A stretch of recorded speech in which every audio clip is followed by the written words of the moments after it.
အားလုံးပဲမင်္ဂလာပါ Computing for Everyone Channel မှာကြိုဆိုပါရစေကျွန်တော်ဒီနေ့သင်ကြားပေးမယ့်အကြောင်းအရာကတော့ကျွန်တော်တို့ Word Microsoft Word မှာဖြစ်စေကျွန်တော်တို့ Microsoft PowerPoint မှာဖြစ်စေကျွန်တော်တို့ဒီ QR code ဘယ်လိုအသုံးထည့်သုံးမလဲဆိုတဲ့အကြောင်းအရာနဲ့ပတ်သက်ပြီးတော့ရှင်းလင်းတင်ပြသွားမှာဖြစ်ပါတယ်ဆိုတော့ကျွန်တော် PowerPoint ကိုဖွင့်လိုက်မယ် PowerPoint ဖြစ်စေကျွန်တော်တို့ Microsoft Word ဖြစ်စေအတူတူပါပဲဒီအသုံးပြုပုံအသုံးပြုနည်းပါကျွန်တော်တို့ဒီ Word တို့ exam မှာထည့်ချင်ရင်လည်းထည့်ပေါ့နော်ဒီကျွန်တော်တို့ဒီအဓိကအပြင် Word တို့ PowerPoint တို့မှာကျွန်တော်တို့ရဲ့ business ရဲ့ဒီ QR code ကိုထည့်သွင်းပြီးတော့ထည့်သွင်းရှင်တယ်ကျွန်တော်တို့ရဲ့ slide show တွေပြတဲ့အခါမှာဒါမှမဟုတ်ကျွန်တော်တို့ training အတွက်ဒီသင်ကြားရေးလုပ်တဲ့အခါမှာကျွန်တော်တို့ QR code အနေနဲ့ထည့်ရှင်တယ်ဆိုရင်ဘယ်လိုထည့်ရလဲဆိုတာကိုသင်ပေးသွားမှာဖြစ်ပါတယ်ဆိုတဲ့အခါကျတော့ကျွန်တော်တို့ဒီအပေါ်မှာဒီ insert ဆိုတဲ့ tab ကိုသွားလိုက်ပါ insert menu ထဲမှာကျွန်တော်တို့ add-in ဆိုတဲ့ group လေးရှိပါတယ် add-in ဆိုတာတနည်းအားဖြင့်တော့ plugin နဲ့အတူတူပါပဲသူက software component ဖြစ်ပါတယ်ဘာလို့ပေးတာလဲဆိုတဲ့အခါကျတော့ကိုလက်ရှိ run နေတဲ့ program ကိုသူက extra features and extra function တွေကိုပံ့ပိုးပေးတာဖြစ်ပါတယ်ဆိုတော့ဒီလက်ရှိ PowerPoint မှာသူကနေပြီးတော့ထပ်ပြီးတော့သုံးလို့ရတဲ့ function တွေကိုပံ့ပိုးပေးသွားမှာဖြစ်တယ်my add-in ဆိုတာတော့ကိုလက်ရှိinstall လုပ်ထားပြီးသားအကောင့်တွေရှိမယ်ကိုကထပ်ပြီးတော့အကုန်လုံးကိုကြည့်ရှင် store ဆိုတာကိုတွားရတယ်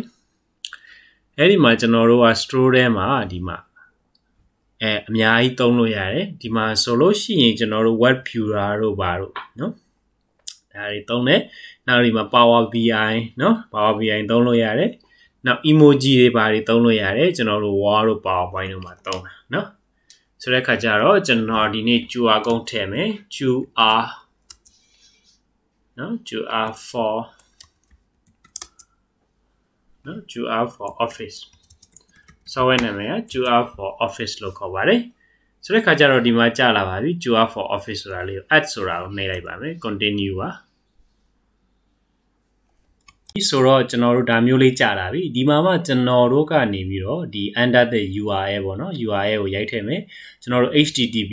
website နဲ့ link ချိတ်မလား HTTPS website နဲ့ link ချိတ်မလားဒါမှမဟုတ် mail to email ပို့မှာလားဒါမှမဟုတ် telephone ဆက်မှာလား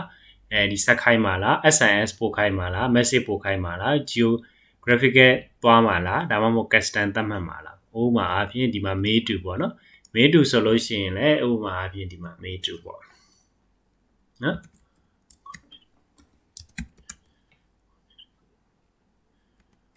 or a@gmail.com so like that ပေါ့နော်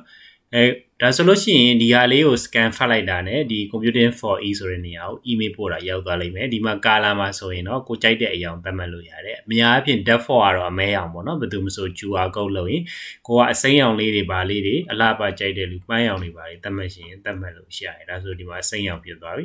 အကယ်၍အပြာရောင်လေးသတ်မှတ်ရှင်တယ်ဆိုအပြာရောင်ဖြစ်သွားပြီ background ကတော့ဘယ်သူမှဆိုအဖြူရောင်ပဲထားပါလေမပြောင်းပါနဲ့เนาะ